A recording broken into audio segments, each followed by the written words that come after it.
Let's do one more word on the history of Medicare with Jeffrey Simpson, who's the author of a new book called Chronic Condition: Why Canada's Healthcare System Needs to be Dragged into the 21st Century.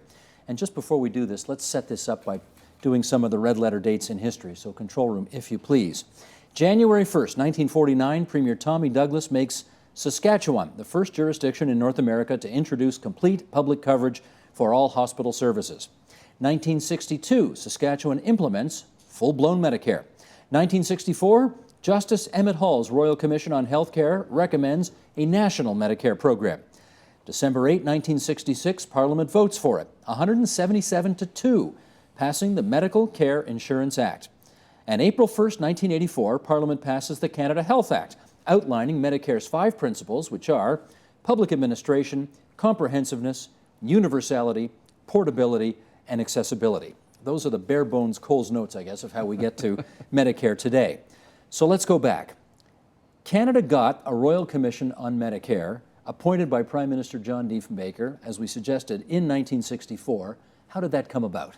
Because the Canadian Medical Association, in one of the, how would I put it, one of the best examples of the law of unintended consequence in Canadian history, wrote to him and said, Prime Minister, we think you should create a Royal Commission on Medicare.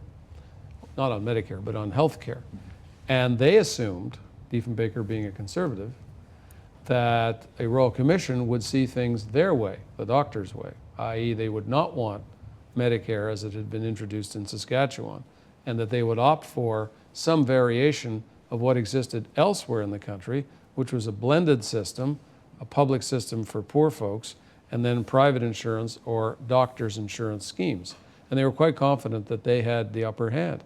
It turned out that Diefenbaker appointed Emmett Hall, who was a judge, whom he'd known as law students years ago in Saskatchewan, and nobody knew what Emmett Hall's views were. I don't even think from the literature Emmett Hall knew what his views were. He literally went into this. And also the doctors looked at who was on the commission, and they saw Krusty Wallace McCutcheon, who was a big businessman from the Argus Corporation. They saw 2 doctors. They saw, I think, a dentist. In other words, they thought they had 5 of the 7 commissioners in their pocket. In fact, the press reaction at the time was, it's like Colonel Sanders and the chickens. I mean, this is a no-brainer. Of course, they're not going to recommend healthcare, public healthcare. But to everyone's surprise, as time went on, Emmett Hall bought into the argument that the Saskatchewan model was right, and he recommended that kind of system. But here was the key moment, and I didn't know this till I read about it in your book. Wallace McCutcheon, who almost certainly would never have gone along with this, left the commission. He was appointed by Diefenbaker to the Senate, so the anti-public health care group lost its most vigorous proponent. And several of the doctors who had been pounded by McCutcheon not to accept public medicine eventually went over to the public medicine side. And that was one of those decisive turning points, because if he hadn't been appointed and those 2 doctors had held firm, then that commission would not have recommended Medicare. There would have been 2 reports.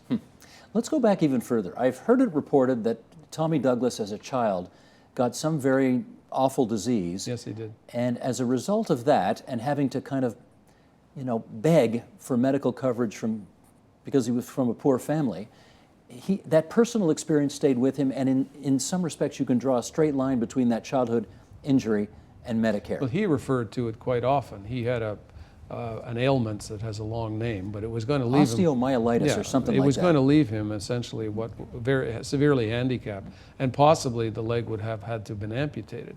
And he recounts that he was in a ward in a hospital, and a doctor, a very fine physician, came along and was kind of looking for volunteers for a clinical trial of some kind, and said, would you be willing? And he got the care of this doctor who saved his leg.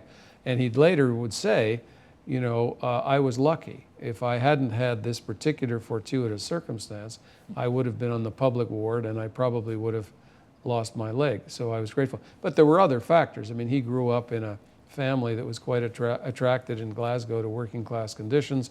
When he arrived in Winnipeg in Canada, the Winnipeg General Strike and the social gospel movement, he himself became a preacher, a Baptist minister, at a time when the social gospel idea was very strong in that church. So there were many factors that created his commitment to some kind of public health care system. Many people watching us now will obviously not remember what Tommy Douglas had to go through to get Medicare in. How tempestuous a battle was that? Well, they were elected in Saskatchewan in 1944.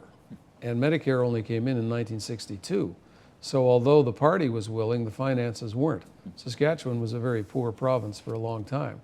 And Douglas always insisted, because farmers hate debt, that the province's finances should be in order and they would never borrow money.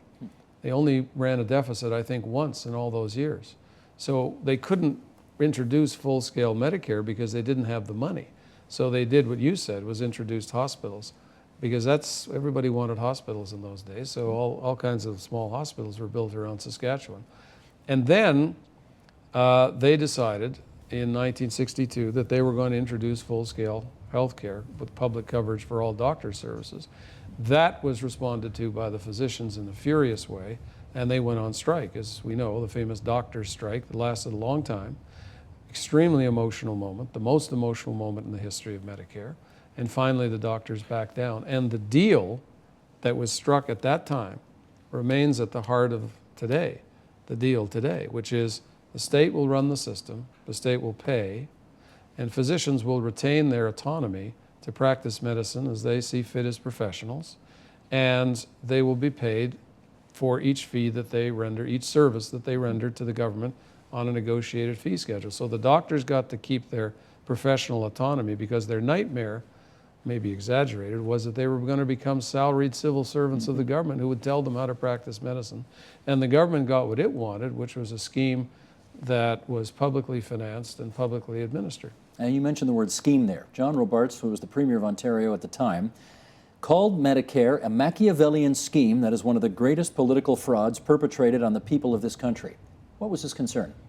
Well, he wasn't the only one. Remember, at the time this came in Saskatchewan, and even after Emmett Hall's recommendations, most of the provinces didn't like this, because they had this blended system, as you say, of private insurance for people who could buy it.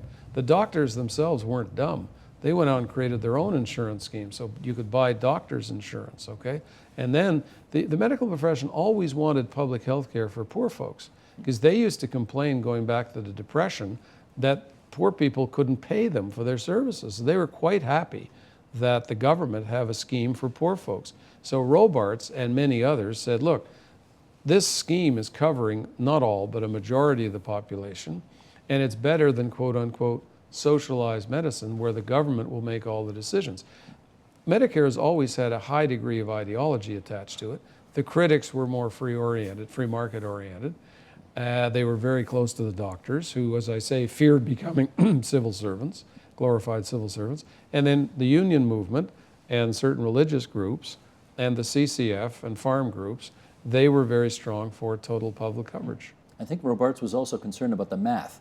They funded Well, 50-50 back then, right? What is it today? Yeah, so the provinces were concerned that they were going to get into a scheme and that the federal government was going to withdraw and they'd be left, and that's exactly, of course, to some extent what's happened. Jeffrey? And there's one, can I just say one other Sure. thing? We do airbrush history. So Tommy Douglas was actually gone to federal politics when Medicare came to Saskatchewan. Okay, but he's the one who deserves the credit. He would have preferred that the doctors, as in the British system, be salaried employees of the state. But that was something that was an absolute anathema. That was the nightmare of the doctors, and so he took this compromise. Douglas also wanted the system to be used responsibly. That was a word he used. And so when you went to see a physician, when Medicare came into practice in Saskatchewan, you paid $1.50 every time you went to see a doctor. A user fee. A user fee. And every time you went to the hospital, you paid $12.50 per night. And the CCF increased those fees 3 times during the course of their time in office before they became the New Democratic Party. And a subsequent NDP premier, Alan Blakeney, abolished these, what we would call user fees, or co-payments as they're called in Europe. But they were there at the beginning. I'm not preaching for them, but that's the historical record. So interesting. So the notion that we should never have to reach into our pockets ever to access the healthcare system is not a Tommy Douglas value. No. Interesting. Well, look, Tommy Douglas wanted the greatest degree of equity, for which he's rightly praised. But he, like Emmett Hall, it's interesting, through all of these reports and all of these debates in the early years, there was this kind of strain that never got fully picked up, which is the system has to be used responsibly by the people. We're creating a public system with public money, but the public must use it responsibly. Emmett Hall had a section in his report on that. Douglas used to speak about that. And we've never figured out in Canada how to do that, in the sense that those early ideas about user fees have faded away because they're deemed to be detrimental to poor folks. And we've never kind of figured out, how do you get somebody to use the system responsibly? I think most people do, by the way. I don't believe in the argument that a lot of people get up in the morning and say, gee, I think it'd be nice to go to the hospital today. I feel fine, but it'd be a nice place to hang out. I don't think most people do that. Yes, there are some chronic overusers, but user fees aren't going to deter them. Let's talk about the final chapter then of how Medicare moved along, because if Tommy Douglas is the father of Medicare, you, for your book, talked to the mother of Medicare. Monique Bégin was the Liberal Health Minister in 1984 when this happened. What happened in 1984 that kind of completed the circle of making Medicare how we know it today? Well, the potted history is that it comes into force in 72. That's the last bit. Yukon joins the national scheme in 72. So now we've got Medicare, and it was negotiated in the late 60s, and in the late 60s economic growth was terrific. We were doing the Canada Pension Plan. It was a time of high expectations, Trudeau's Just Society, so on and so forth. Unfortunately, the best laid schemes of mice and men gang off the glay, and the year after Medicare came into force, we had the OPEC crisis, and that produced stagflation, which was with us throughout all of the 1970s. High inflation, high unemployment, slow growth, burgeoning deficits, and so all the fiscal assumptions on which Medicare had come into force were blown to smithereens. And you had high inflation, which was ripping up at 15 and 18%. And physicians were saying, wait a minute, the fee schedule gives me, whatever it was, depending on the province, 5%, but inflation is 15. So I'm actually losing here. So what I want is you pay me the fee schedule, and I'll put an extra bill on top of the patients who come to see me, hence extra billing, so that my income doesn't decline. And the governments, some governments were in favor of that. Even here in Ontario, the Conservative government of the day was in favor of that. They said, that's fair. But other governments were highly opposed. And in Ottawa, the Liberal Party, Federal Liberal Party, said this is an anathema to Medicare because the extra billing might impede some people to have access to the system. So Bégin, who was the Minister of Health, was asked to figure out what can we do. And to cut a long story short, she came up with the Canada Health Act that basically said to provinces, for every dollar that you allow extra billing, we're withdrawing a dollar from the money we transfer to you. So you go ahead and do it, but you're not going to gain, you're going to lose. So after a few years, there's all kinds of, the most terrible things were said about Monique Bégin, but after a period of time, because of that penalty, all the provinces shut it down. It didn't happen anymore. Now she then took these 5 principles of Medicare that had been in previous statutes, she didn't invent them out of nowhere, and put them in the Act to reaffirm we're doing this on extra billing because we're protecting these 5 principles, which you put up on the screen. And that's how we had this, and it became iconic. And one thing that's important to note, we've never really had much of a debate or discussion about Medicare because all 3 political parties federally think they can claim some parentage. The NDP clearly thinks it's their baby because the CCF brought it in. The Liberals think it's their baby because the national scheme came in when they were in office and they did the Canada Health Act.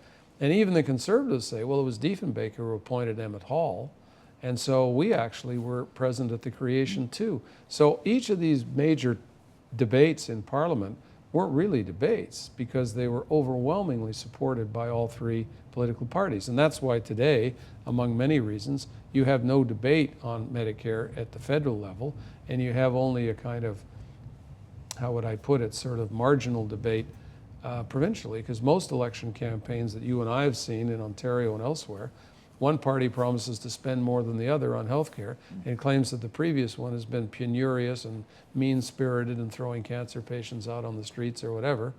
And at the federal level, it's been the same thing. And they really focus at the federal level on wait times. So they're patient wait times, guarantees, and promises to do this and that and the other thing. But it's not a serious debate because it's hard when all parties are kind of on side. That's some of the history.